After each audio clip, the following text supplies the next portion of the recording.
Have you ever wondered whether the problems in the world today would exist if we had deeper connection to ourselves, others, and the environment, and acted from that place? Welcome to the Conscious Action Podcast with your hosts Brian Berneman and Kayla Greenville, who believe that connection is the key to taking conscious action as individuals and creating a better world.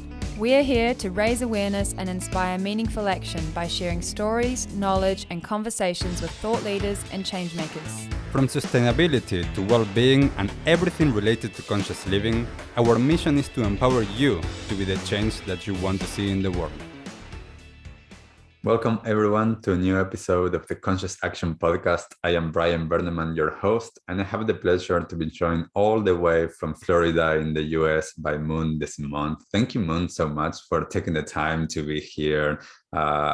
We met, I think that now around 7 years ago or something like that in Indonesia for a retreat, the Vipassana retreat. And I've seen online, especially a lot of your path and what you're sharing with the world. So it's such a pleasure to be able to have you here and to have you share this space with me and with everyone listening. So first of all, thank you for being here. And for everyone listening, can you share a little bit more about you?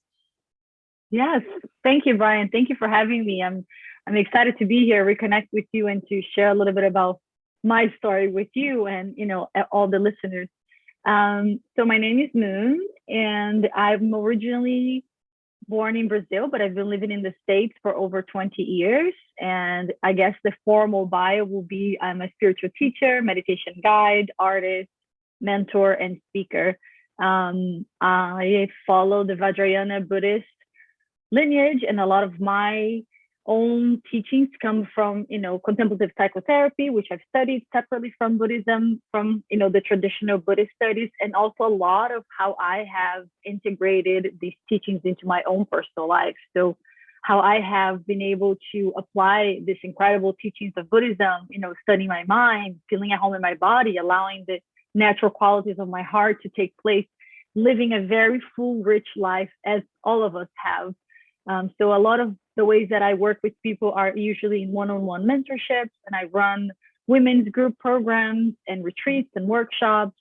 And yeah, my main mission, I think it is to help people to understand that we all have a story to be told, that our stories matter, that everything that we've experienced so far has something to teach us. So I call it this upcycling of our past, meeting more parts of our story so that we can feel more empowered and excited to really show up in the world and know that we all have an individual gift and individual medicine, something that it's necessary. And another aspect of everything how I work with people is to understand also the preciousness of this life. As you know, as Buddhists, it's like this precious human life that we've been given. So really appreciating being alive each day and taking every single day as a precious gift and truly inhabiting our life and inhabiting our bodies fully, and how every moment there is an opportunity to feel a little bit more at ease and more connected to yourself, to your truth, and to one another. And there's also a lot of play in everything that I do. I have an acting background, and I've modeled, and I've done so many different things. And I have found that in the beginning of my spiritual path, I was quite serious. I was actually, some of my friends started calling me the Dharma police, because I was like really, trying to be so serious that this is the way, this is the right way. And then I have found that it's so rigid and strict, and there isn't one way that works for everyone. So my own life, I wish that it's an inspiration of play, of connection, of practice. And that's how I also teach and incorporate in my offerings, is a lot of play and ways for you to feel more relaxed and uncover the joy that's already within you. And yeah, I think that's a little bit of me. Beautiful. And thank you for sharing that, especially this last part. And I want to touch a little bit on that later on, which is that sometimes for a lot of people, like Buddhism, and a lot of the teachings can seem quite serious. And it's like, well, that's not at the heart of it. So we can explore that a little bit later. But I'm really interested in knowing a little bit on your path. How did you get into this? And what sparked your journey into these teachings? Yeah. So it was in 2014, just before I met you. That was my very first time going to India. So I was living in New York, and at the time I was working at a restaurant and giving the whole acting thing a go. And I had a partner that I had been with for 7 years. And on the outside, you would think, oh, she's so happy, she looks great, this cute partner, this cute apartment. And on the inside, I just couldn't feel more disconnected. And it was almost like I felt like there was parts of me that were just like rotting and dying, but I didn't know how to express it. I didn't know how to even share what was happening. And then my brother came back from India, and I was like, I'm like, you found something. He had just been introduced to Buddhism. And I said, whatever it is that you found, I think I need some of that. And that was sort of like a wake up call, that I started to really recognize that I was deeply unhappy, but didn't have the tools to even express, I'm unhappy, this is not working. I didn't even think I could complain because, again, on the outside, my life looked like I should be happy. But I started to realize I'm actually not happy. I'm actually, living this life as if I think it's a rehearsal, as if I'm going to wake up tomorrow and then be like, oh, here's really my life. I was really just wasting time and wasting being a human and being a woman and being fully able and, and having all the privilege that I have. And it started to really hit me that there had to be something else. And I recognized that I had so many questions I was like hiding questions because I didn't know the answers.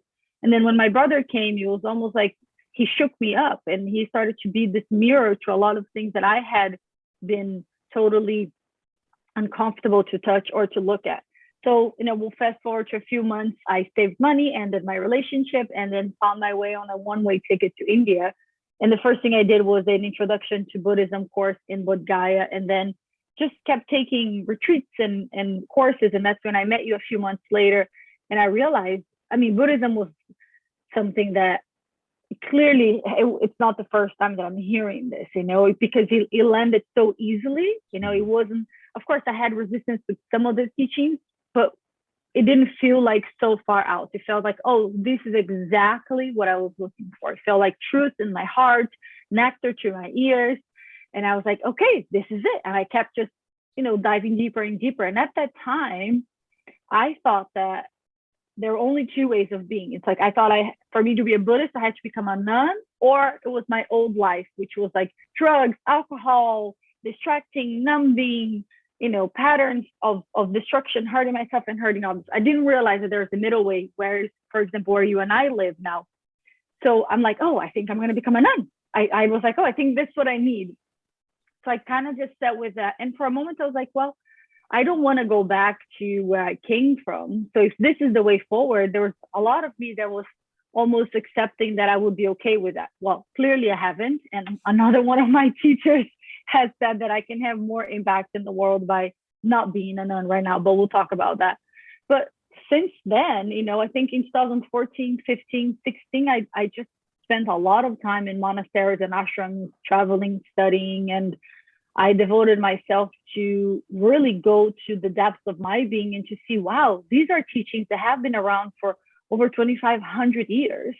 And I started to really find ways to feel more at ease with myself and feel more at ease with the mysteries of this life and the sadness that is to be alive. And at the same time, how exciting it is to be here and to be okay with the mystery, and Buddhism was just sort of the perfect match to my own ways. I love to study, I love to learn, I love to practice, I love community, and I love to travel and to go into pilgrimages. So it was almost like, oh, here it is.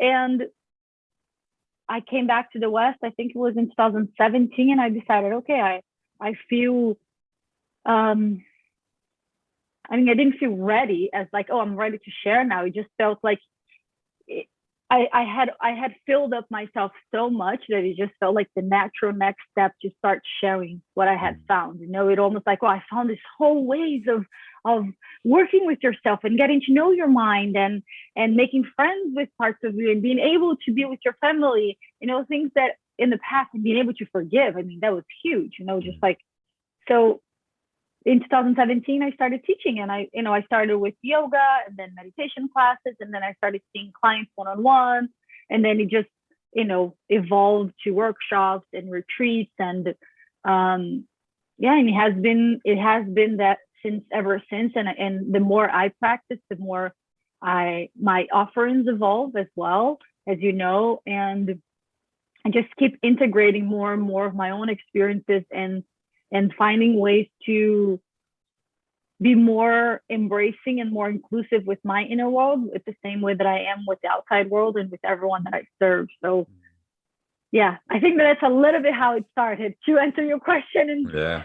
I went on a little bit of a tangent there, but you get it. Yeah. Yeah, no, that's beautiful. And I think that there's something so interesting what you shared, because this was my experience as well when I started. I started, like, fortunately, as a teenager with my parents, starting to practice Tibetan yoga and Tibetan Buddhism, and it was like I remember going and starting to practice, and it's like, I know this already.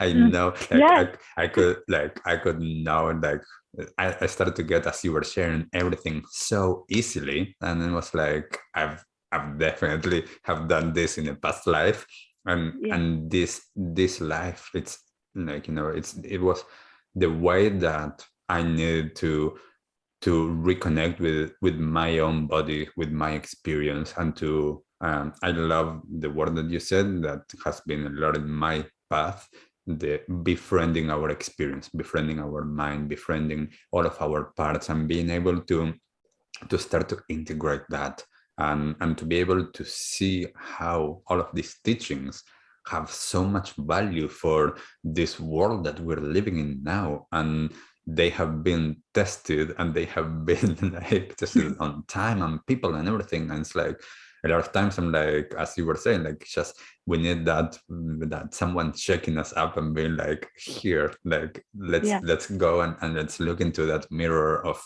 our life, and being able to actually understand that. I had the same, like, I ended up going to live for a few years at a retreat center, and it was like, at one point I'm like, am I going to become a monk? And it's like, well, I was like, well, I still want, like, to have a family, and I want, so I was like, and I end up coming back to society, and being able to reintegrate into that, and being able to understand we can actually live these teachings all throughout our life. Like, we don't need to create this sense of separation. We don't need to do anything other than being in this connected present moment with what is, and to be able to use the teachings as guidance or a philosophy to understand how to do that. So I want to know, like, for you, in terms of that, when you are living, like, life just every single day, and you are over there and you're working with people, you have whatever experiences, you're traveling, how do you see that place of integration and of trying to bring this, what seems two different worlds, together? Yeah. I feel that what has, it wasn't so easy in the beginning, because I think in the beginning, it felt very jarring to go from living in a monastery and a retreat center where the conditions were more, perfect, really, to just practice. And then you come into this world and you're just like, it's sound, it's different people, it's triggers, it's family, it's past, it's patterns. And then with time, what I have found is that, because of, I've decided, okay, I'm going to really devote myself to this practice. I'm like, okay, I found something. It's almost as though if I signed up for something, I'm like, okay, I'm in it. I decided, okay, I'm going to really live this life, and I'm going to do my best. I think taking vows and really, of course it's not for everyone, but I think it was really what I needed to say, okay, this is a path that can work for you. And I just said, okay, I'm going to try as much as I can, because other ways haven't worked. And I dealt with, like, eating disorders and anxiety and anger. So I said, there has to be a way to work with that. Otherwise, I'm going to go back to those ways. So over this last almost 8 years of really devoted practice, I think what really keeps coming back is the practice itself that we do in the cushion, in the mat, whatever way it is on the retreat, helps us to create enough internal space so that I can respond to life. So I can at least witness life before I'm back in the reactivity that I've become the pattern. So I've become the anger or the triggers. So and that in itself is the practice, right? I have found it's like every time I can pause and say, okay, that's happening, instead of like, that's who I am, I'm already feeling more relaxed. And that in itself is me living the teachings in this world.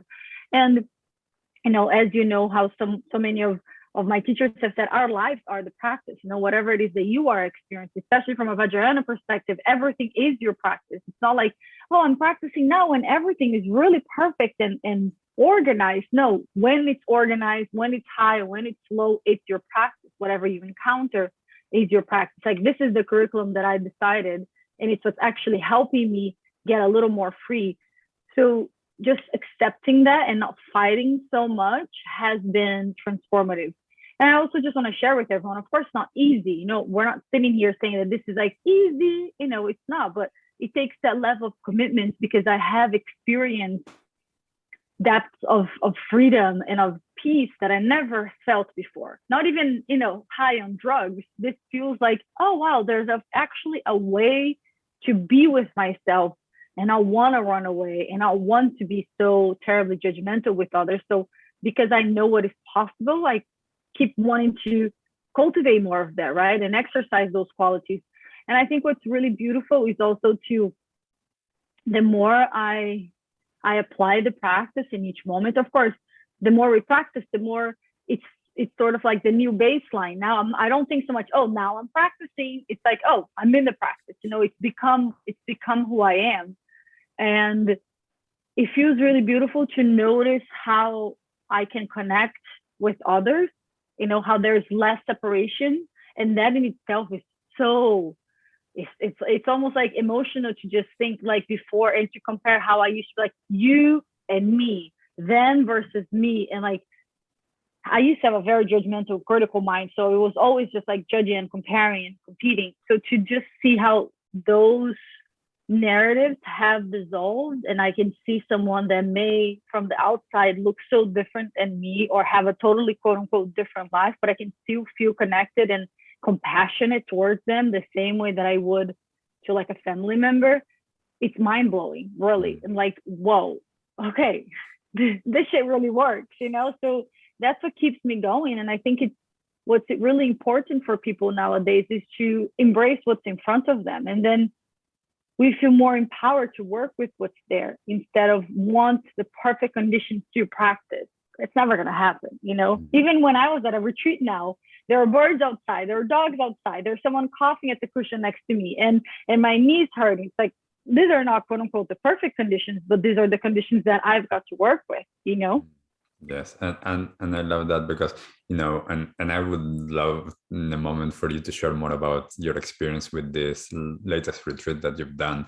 Like, I love in the teachings this aspect of being able to bring the teachings alive, and to be able to understand that place of not reacting, and to start to respond to life, and to start to see that place of connection from a different lens, to be able to understand that every single moment and every single person, every single being can be a teacher.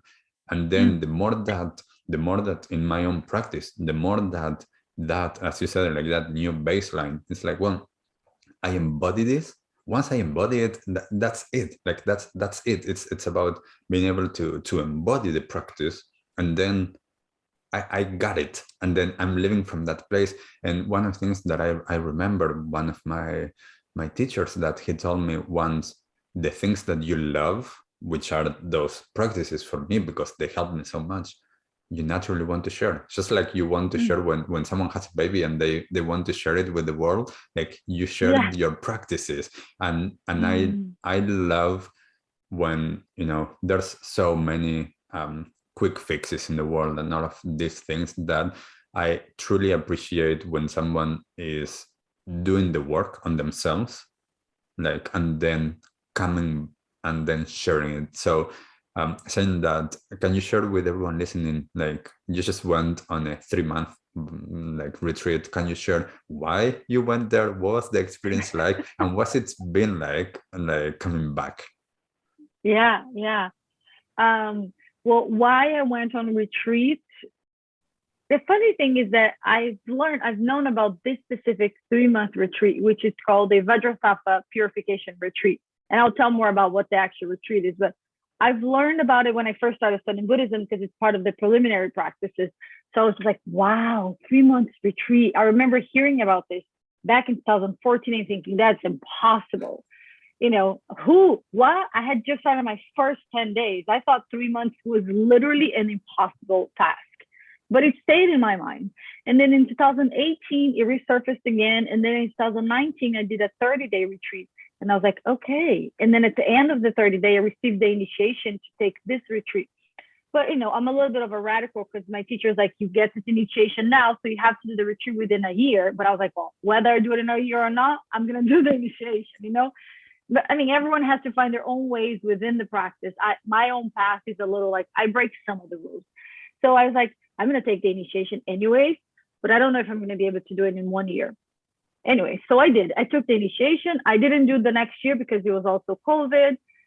But I was like, okay, I think I'm going to do it at some point. And then last year in October, they sent the email and saying Vajrasattva retreat 3 months is back again in 2022. And my first thought was, oh, I think it's still impossible. There's so much going on in my personal life, so much happening with my family. But I just sat with it. And then it really sort of evolved quite quickly that I was like, I think this is the time. And I remember the first person I asked was my dad, and he's just like, you should absolutely go. And I'm like, oh, okay. It feels such an easy response to him. And the other reason was because it's also, sort of the next iteration of my practice. You do the shorter retreats, and then you do the 30 days, and then you do this 3 months. I didn't really believe it to be possible until I was actually like planning and organizing. At first, I was like, oh, this feels like a really big dream, just because there's so much happening currently in my life, personally, family and work. But really everything sort of conspired and the doors just began to open. And it was truly the easiest way from saying yes to arriving at Kopan Monastery. It was like there was not one single hiccup or bump on the road, nothing. It was almost as though I was just literally floating from here to Nepal, which I was like, okay, so this makes total sense. And so the retreat itself is a purification retreat, which I'm learning that there's a lot of stigma around the actual word purification. The more I talk about it with people that are not Buddhist or they're perhaps learning, there's that layer that people think, what do I need to purify? And I've understood that I also grew up Catholic. So there's this mentality of like, that's pure, that's impure, this is good, that's bad, punishment and reward. So there's a lot of that comes attached to the word purification. But the whole premise of this practice is really this idea of laying down the burden, that we've been carrying, imagining that we have this like psychological backpack with all of our past actions that we've been holding on to, and everything that we've done in the past, whether it was with our thoughts, with our speech, or our actions, they have consequences. So this retreat, the basis of it, there's a whole teaching around it, there's the mantras, but it's really for us to meet those past actions, change our relationship with them so that their future consequences can be changed. And also there's the commitment of not doing those unvirtuous, negative, harmful actions again. I'm curious if I should just start talking about the actual retreat, or if you have any other questions about this before I go and talk about the actual. Go ahead. I think it's going to be interesting for everyone listening, just sharing a little bit on what was the experience like, how does it look like, and that inner experience. Yeah. So the retreat, there were 7 of us, and we were living in a monastery with almost 300 monks. And there are a few Western nuns that live in the monastery and like teach and everything. So even that was like, oh, wow, we are the only Western people here doing this retreat, 7 of us. And that in itself felt so surreal. And there were people from all different ages. And we practiced every day for 8 hours, 90 days, no days off. So it really challenged me on so many levels, not only psychologically, but physically, and to work to meet so many different parts of myself and go to so many edges while being in a group retreat where everyone was also experiencing such profound revelations and transformations was also incredible. And there's a layer of really being able to, that I found, that I really experienced, really being able to know how to take care of myself. You know, I feel like this was one of the most profound things, that I know now how to really truly be there for myself. Whereas, you know, this is what I do. I facilitate space. I'm always helping people, but I never thought that I didn't fully know or understood what it meant to really be there for myself, no matter what, you know, to feel the depth of the sadness and the depth of the excitement. It was like an emotional roller coaster every single day. And you're practicing for that many hours. So the amount of internal space that uncovered was like, I never experienced something like this, like memories that I didn't even know existed, and meeting different parts of me that I also didn't even know I had been so ashamed of, and felt so much guilt, and the willingness to say, okay, I'm not defined by those things, which is, again, you know, the premise of this practice. This actions and these patterns are not who I am, but they're impacting my life and how I see the world. So for me to let them go, I have to face them first. So it was really profound. And, you know, I had never had that amount of time just for myself and just for practice. It's incredible what comes out of us when there's so much space, you know, and there's so much silence. There was a full month of silence. We spoke because we were doing chants and reading the pujas and doing all of these things, but there's no conversation. And the other aspect of the retreat was that we would chant 100,000 times the Vajrasattva mantra.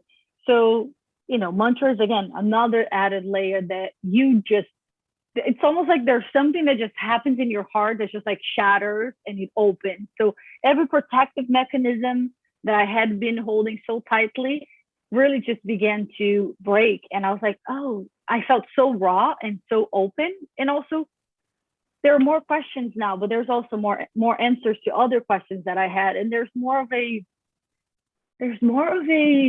sort of like, what's the word? An availability, you know, to not hide from myself or from life, and not to shy away from sufferings or any discomfort that comes, and to feel everything more fully.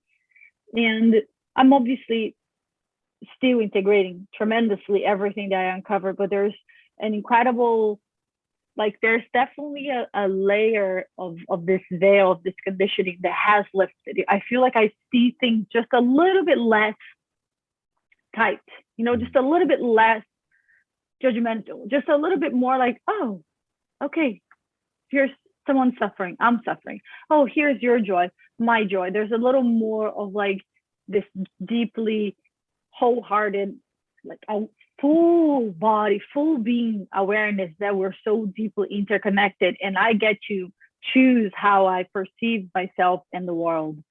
And I'm pretty excited to see what continues to unravel from here. And the more I talk about it, so I'm really excited that we're doing this right now. And the more I start to teach, because it's like this new language that I've understood and I've learned to address myself and life, to communicate, is being integrated. And I'm excited to see how I can offer that to others, because we all have the same potential. It's so when so much. I love that, because, you know, I remember talking to a lot of people around like going on retreats and the importance of going on retreats. Like with a lot of the people that I work with, I'm like, every year go on retreat, whether that is like 5 days, 10 days, like go on retreat, because the space that creates for us to start to uncover those layers in our own experience is so important. And it's doable, but it's way more challenging to do that when there's other things that, you know, are in our mind, or that we have like that time doing something else, when all that we are doing is we're just sitting and we are just facing our own experience. When there's not that, you know, like when there's that silence or that essential speech, which was how we used to talk about it when I was living in the retreat center, is we're living with essential speech. If there's no need to say anything, silence. Yes. Stay Yes. with your own experience and see why is that coming up. And to be able, I love that you said, like, there's new questions arising, because for me, that has been one of the key aspects of my own practice, is about the questions, right? Questioning practices to uncover and to understand that I have the answers. I just need to find the questions, and I just need to find that space. And like, one of the things that I'm interested in knowing is, what of the things that now you like, some of the topics or some of the teachings that you've been drawn to since all of that happened, what are some of those? Beautiful. I love essential speech. I want to remember that even for my life. You know what I mean? Just like, is this truly essential? You know, it's really essential, because we overuse our speech and we create so much harm. So thank you for that. Yeah. I can't say the main thing, but the thing that feels most present right now is really the idea of redefining regret. You know, part of the teachings on the retreat was that 4 times a day we would the practice, and just before we started the actual chanting of the mantra, we would generate regret. You know, you just think about, okay, what do I want to regret right now? Of course, there's a whole list of things that we've followed, and then afterwards, like, there's more awareness as to what those things are.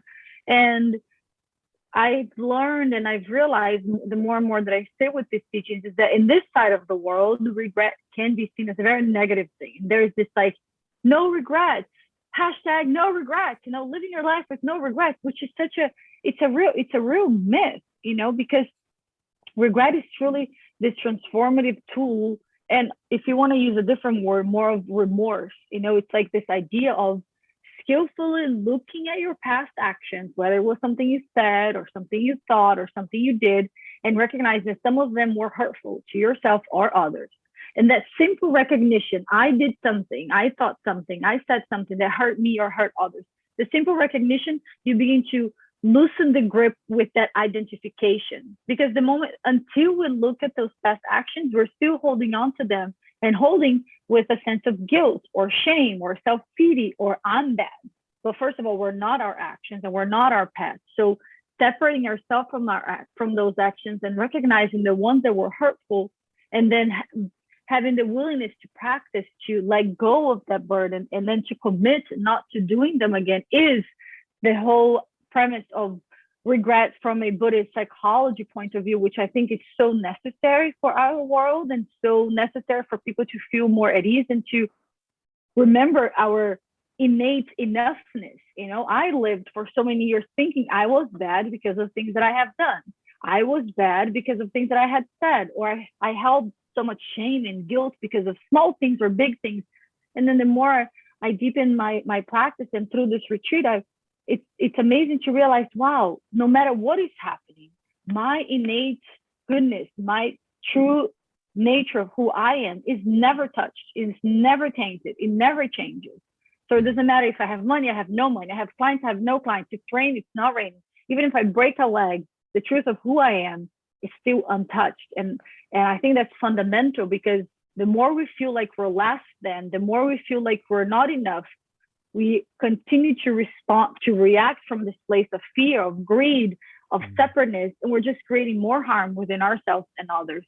So this is the total opposite of that. It's almost like this perfect nectar that can remind us of who we really are. And when we know who we are, when we have an awareness of our potential, of our truth, then we can make an impact in the world, instead of thinking that something out there needs to change for you to feel like, oh, I'm actually a good person. No, we all are.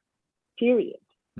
Yes, I love that. And I love that you shared that, because I feel like this has been something that in my own path, that understanding of that true nature, that Buddha nature that we all have, that we are all whole, that we're all perfect.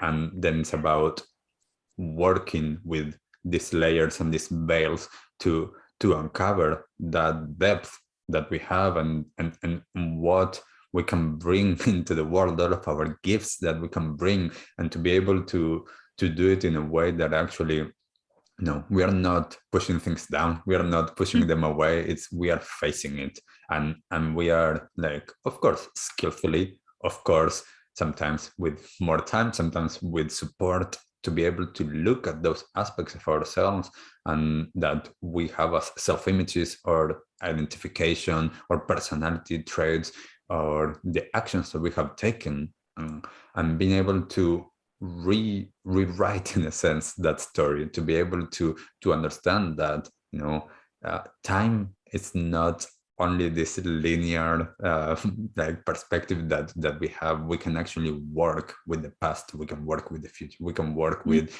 like expanding time, and like what we are doing with that, and it's like, I feel like it's so empowering to be able to reframe, as you were saying, all of these things, that it's not about that guilt, it's not about that shame, it's about going, facing that, and then how are we going to create what comes next. Yeah, I love this idea of like time is not just a linear thing. We can literally work with time. Brilliant. I think that needs to be on a t-shirt or some sort. So it's like, that's part of like your next teaching. This is incredible, because we feel so limited, like we feel like, oh, I'm this age, this is who I am, so well, and then we kind of just feel like, oh well, we begin to give up. We do. I mean, I know I did. I used to just like, oh well, I guess that's it, oh, I guess that's done. It's like nothing is that fixed or solid at all. We are individually evolving in every second, like millisecond. So is everything that is happening. In the same way with how flexible and adaptable all aspects of our being and life is. And I think it's also, what I also found that I think it's important to share with everyone is that it takes an incredible level of courage too, because even though feeling less than hurts us and hurts others, it is easier. It is more comfortable. It is familiar. Like, it is our conditioning. We were all born into a society, as Trungpa Rinpoche says, in a self-conscious society. Pema Chodron says, she's one of his teachers, in the self-conscious society. So we've been born in this way. We were born in this sort of like, we've been breathing this air. So this is familiar to feel like, oh, I'm less than, oh, I am my mistakes, I can't change, I'm bad. This is what's familiar and what's easier. So what we're talking about here really is hard work. It is revolutionary. It is transformative. And I can say personally, and I know you have experience too, it's like the more you practice, you realize, oh, these are muscles that I have within me. It's like learning how to ride a bike. It's a little bit tough when you're beginning, but then when you get the hang of it, oh, this is just what I do. So seeing myself and life from this perspective, that we can all change, that we're all forgivable, that we're all redeemable, and like in doing this practice regularly, essentially cleaning the house that's our mind regularly, becomes way more doable, and yes, it takes an incredible level of determination. So, but if you want something, right, you have to be determined to want to experience and to do your very best to do that. And think again with that mindset of, it's not just for us. We're not doing this just for us. We're doing this because everything that we're experiencing, our lives, can and is inspiring others, whether it is to help them or to keep them stuck. It is the way that you show up. You go to the supermarket, you are impacting everyone around you, whether you're talking to them or not. We have that incredible superpower. So it's important for us to remember that no matter what you're doing or what your life looks like, you can uncover this potential and you are impacting those around you. So I think it's kind of amazing to think, okay, so what do I want to do with this power? Right? Definitely. And I love that sense of, like taking self-responsibility and being courageous to actually walk the path. And whether that is like with the Buddhist teachings or not, forgetting about like the framework of Buddhism, it's about having that courage to live life fully and to be able to understand, like I love, for me, with the Buddhist teachings, like impermanence, just pointing to that preciousness of human life and each moment. And it's like, when you just said, how do you want to show up? And knowing the power that we all have and how we are impacting because we're co-creating this universe and how we are impacting each other.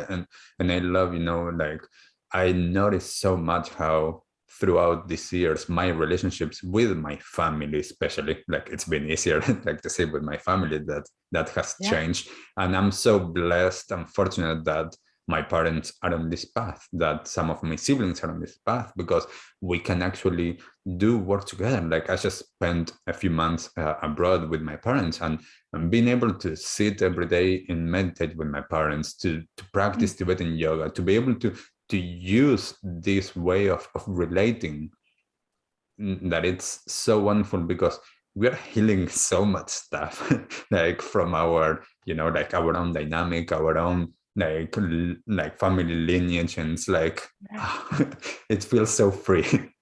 Yeah, it's incredible. I mean, wow, what a blessing that must be to practice with your parents in that way. Yeah.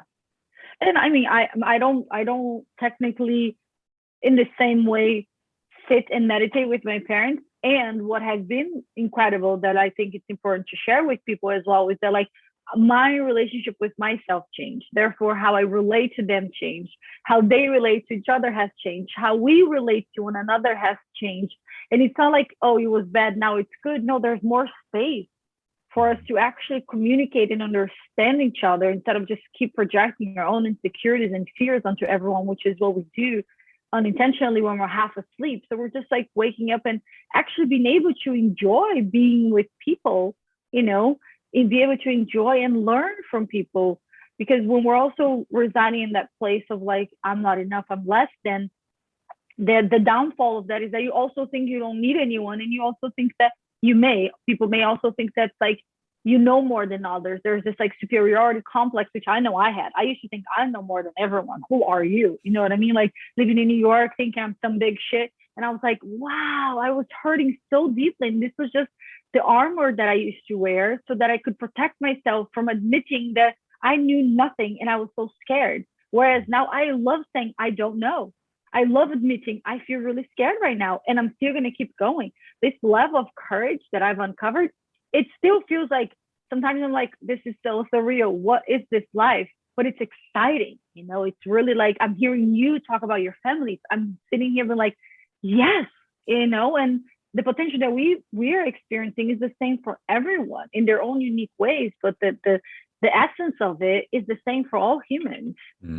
Yes, and I love, as you're sharing that depth of experience within ourselves, like befriending ourselves, befriending all of our parts, and to be able to, as you said at the very beginning of the conversation as well, to find a way of like bringing play and fun into our lives. Like that's one of the things that a lot of times, like I'm teaching and I'm trying to bring a lot of that, like to be able to get people to understand that you don't need to like stay rigid and sitting completely upright and be serious. And it's like life is to be enjoyed as well. Like we can practice, and that doesn't mean like I'm not taking it seriously.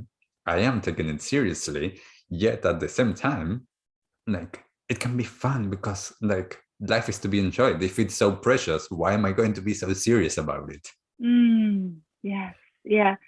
I also think what's really fun when we bring this level of play is that we uncover this like preciousness also that we've never had this exact moment before. So the rigidness is keeping you thinking, oh, I've been here before, I've talked to you, I've worn this shirt, I've had this tea, but none of this has happened before. So we really like this idea of play and flexibility and joy also reminds us that it is an extraordinary, brand new moment. It may look exactly the same, but it really is not. So if you choose to say, wow, I've never been here before. Wow, what is, like, I just looked up and there's a full rainbow out there. I'm like, oh, there's a rainbow. And I'm having a great time. Even though it may feel really similar. I'm in this spot, I'm sitting in this chair that I sit every day, blah, blah, blah. But that's also, again, it's that we have that capacity to say, okay, I want to look from this point of view instead of just kind of like, oh yeah, autopilot my way through life. And then you're like 70, 80 or whatever on your deathbed wondering, oh, why didn't I? It's like, there is no guarantee that we're even going to get to that point, One of my teachers says, every day that you wake up, you should say, wow, one day closer to death. which is true. And also, wow, what a miracle. I woke up, because it's not a guarantee that we lay our heads in the pillow and that we're going to, for sure, wake up. So recognizing the preciousness of this life is also realizing that it can end at any moment. And it's not like, oh, I'm being so morbid talking about death. No, the more I talk about death, the more excited I am actually to be as fully alive as I can in every moment. Even if it's all I'm doing is having some tea. I'm like, wow, this tea. Or I'm reconnecting with an old friend and having this conversation that's giving me so much life. Whatever it is that we're doing, as much as we can, to really be inhabiting our bodies and those moments, that's enough.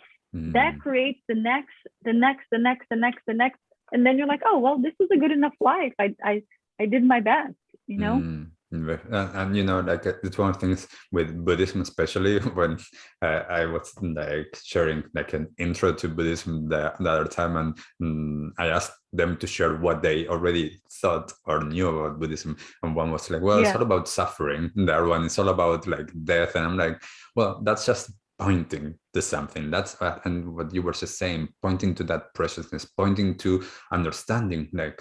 And I did this practice for a few months, like literally going to sleep, like or knowing I'm not waking up. I'm going to go to sleep and I'm not waking up. So how am I going to live today if I know that this could end? And it's like, well, I'm not able to go and travel to the other side of the world to see my family. It's like, I'm here now. I'm doing what I'm doing today. How am I going to show up? And I think that's so important to understand what is all of these teachings pointing towards. And everything is pointing towards, as you were sharing before, that true nature that we have and that potential that we have as human beings. So, and I would love to keep on talking, Moon, but I want to be respectful of your time. So like we might do another talk, but for everybody that is resonating with what you're sharing and with you, how can they find you and work with you if they are resonating? Thank you. Yeah. I mean, honestly, I could also just sit here and talk for hours, but for now we'll end here. So there's a few ways. I do have a few spots for one-on-one spiritual mentorship, which, you know, there's level of like talking and processing and working on goals, but also helping individuals one-on-one to deepen their own spiritual practice and work with their lives. And there's a lot of like working with their current relationships. So that's the one thing. And then there's another way is that I do have a 7-week group mentorship program right now for all women, which is the freedom of regret. Essentially everything we've talked about, you know, finding tools to letting go of the old burdens and uncovering more of the truth of who we are and living as your enlightened self right now in this moment. You know, some advanced Vajrayana tantric teachings that I've learned in retreat, that I'm finding my ways to translate them into more modern and playful ways. So that starts in a couple of weeks. And I do have an in-person retreat in Massachusetts. If someone is listening to this and you are in America, at Kripalu Center, there's a in-person retreat that I'm leading with a dear friend of mine who's also a fantastic facilitator, called A Revelation, Liberate Your Central and Spiritual Power. And I think that this is, what are the exact dates? Oh, August 10th through the 14th. Yeah, this is what I've got going on right now. So if you're curious, and you can always reach out to find me on Instagram at moundsimone.com. At Moun D'Simone, and my website is moundsimone.com. Yeah. Beautiful. And we'll have all of those links as well so that people can find them easily. Thank you, Moon. Perfect. It's been a pleasure to be here, and to thank you for being a modern Dakini, and to be able to share these teachings, to practice them, like to embody them, to bring them into life, and to share them with the world, because we so need all of this. So thank you, and it's been a pleasure to be here, and looking forward to connecting more in the future. Yes, me too. Thank you, Brian, so much for doing this work as well, and for having me here. I've loved our chat so much. So thank you. So many blessings. Thank you. Thank you, everyone listening, and we'll see you in the next episode. Bye. What did you like the most about this episode? Take a moment to think about what change you can make in your life today. Share your conscious action on social media using #ConsciousAction and tagging @ConsciousActionNZ so we can celebrate your impact on the world and create a ripple effect. One easy action we would love for you to take right now is to share, like, and subscribe to this podcast. This will help us get these messages out into the world and inspire more people to take conscious action in their own lives, contributing to the better world we hope for.